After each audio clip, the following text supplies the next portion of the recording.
na História, com Carlos Bastos.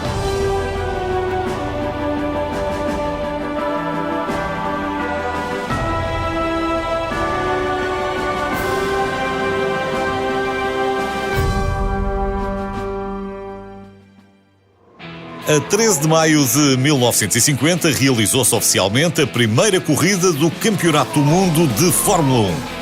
O vencedor desse primeiro grande prémio, realizado em Silverstone, em Inglaterra, foi um italiano, Giuseppe Farina, ao volante de um Alfa Romeo. Hoje, a Fórmula 1 é a categoria mais avançada e mais popular do desporto motorizado. Mas claro que o seu início foi mais modesto.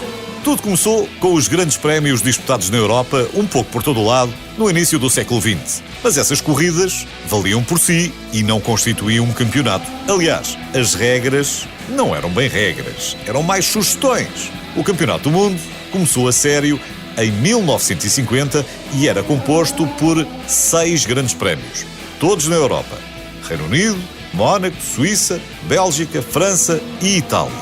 Ora, 6 provas na Europa são o Campeonato da Europa, são o Campeonato do Mundo. Então, os organizadores decidiram adicionar o resultado das 500 milhas de Indianápolis e assim já podiam dizer que era o Campeonato do Mundo de Fórmula 1. Apesar dos carros, das equipas e dos pilotos que competiam nos Estados Unidos serem completamente diferentes dos da Europa. Mas isso não interessava nada, ou interessava muito pouco. No início, existia um código de cores tradicionais para se distinguirem os carros dos diversos países e algumas cores ainda permanecem. O verde era para as equipas inglesas, o vermelho para as italianas. Sim, não era só para a Ferrari.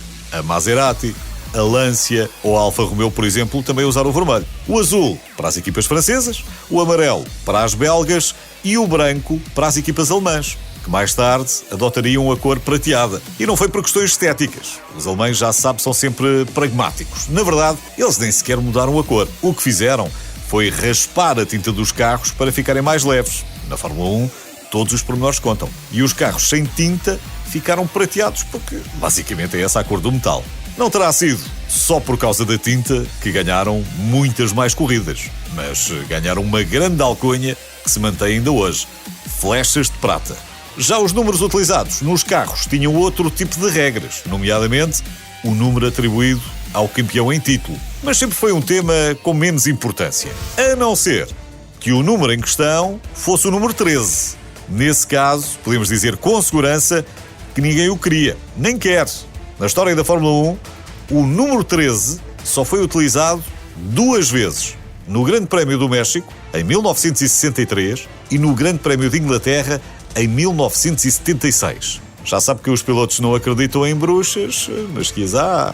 Longe vão esses tempos e mais longe ainda o início modesto da Fórmula 1. Hoje, uma equipa pode ser composta por 600 pessoas e um simples volante já não é simples e pode ter mais de 20 botões. Eu sei que o volante do seu carro também tem muitos, mas não anda à procura de um botão qualquer a mais de 300 km/h, pois não? A verdade é que as regras foram sendo alteradas. Hoje existem mais de 500. Cada vez há mais segurança, mais patrocinadores, mais circuitos, mas desde o início a única constante da Fórmula 1 até à atualidade é que não teve interrupções. Um atraso ou outro, ok, mas interrupções não, mesmo com a Covid-19.